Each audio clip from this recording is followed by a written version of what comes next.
Tocmai mi-am dat seama ce repede m-am trezit, deoarece am prins efectiv răsăritul. Cu toate acestea am început videoul foarte prost, deoarece dimineața când am vrut să filmez, telefonul meu era descărcat, tocmai acum l-am pus la încărcat. Dar nu e nicio problemă, mi-am făcut patul, am mâncat și dacă nu știți unde mă aflu, o să aflați imediat. Deci, bună lume, bine ați venit la un nou videoclip.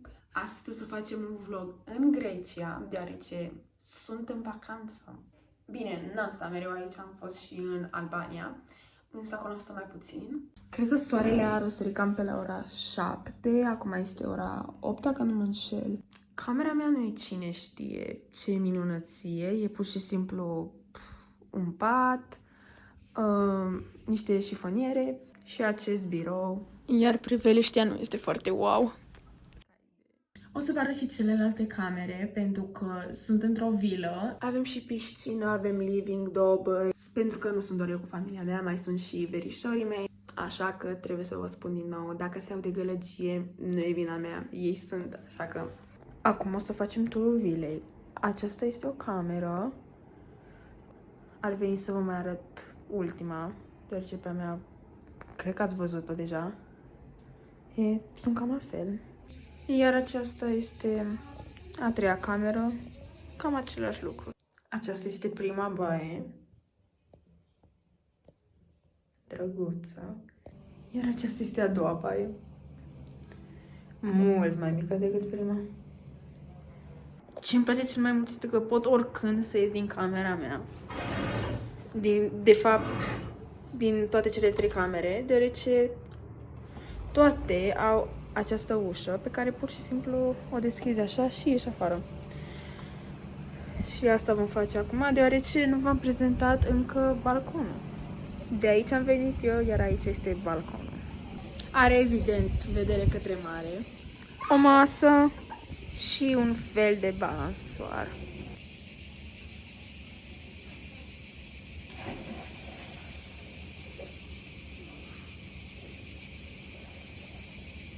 Iar ceea ce îmi place mie cel mai mult, evident, piscina, este doar a noastră.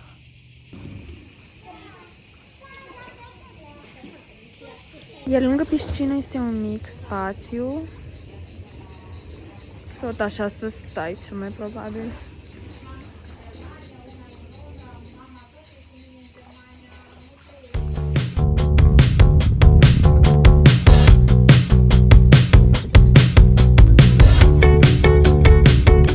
Ok, deci aceasta este plaja, este foarte frumoasă.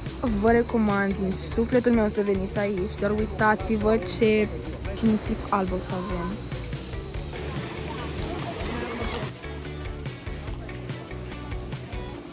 Da, am avut dreptate, deci nu vine să cred, apa este foarte, foarte, foarte curată. Doar ca să știți, în Albania erau toate murdare și m-am supărat foarte tare.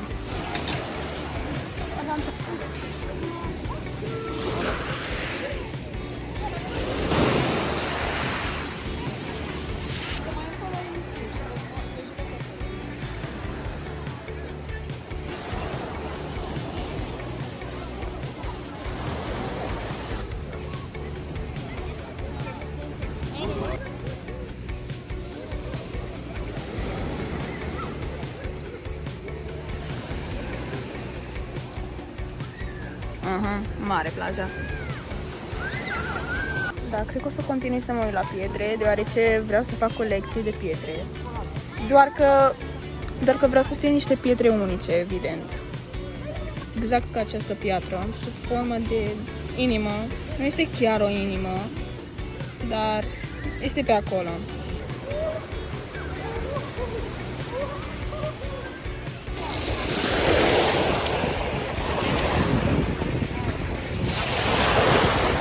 O să intru doar puțin în apă, deoarece mi-e frică să nu-mi scap telefonul din greșeală.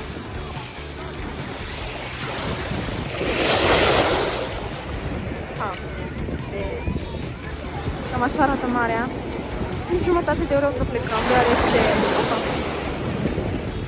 deoarece o să mergem la un restaurant.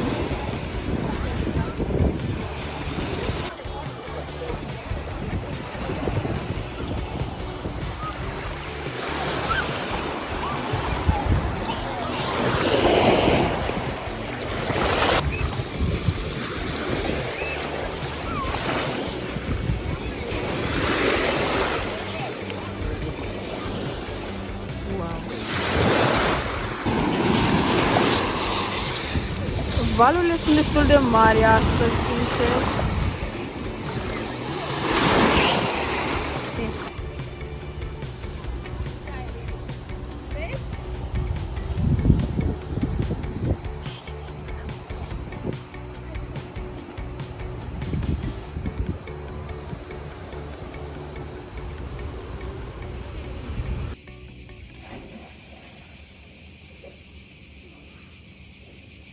Da, eu zic că ar fi timpul să intrăm un pic în piscină.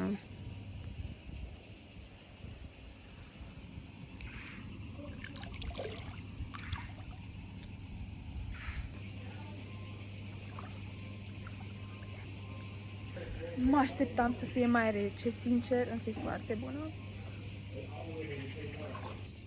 Iar acest buton, nu sunteți gata efectiv de ce se va întâmpla.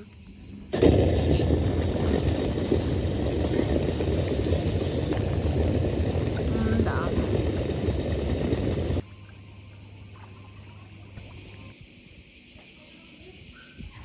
Ok, lume, am ieșit din piscină. Acum cel mai probabil s-ar putea să mă duc să fac un duș.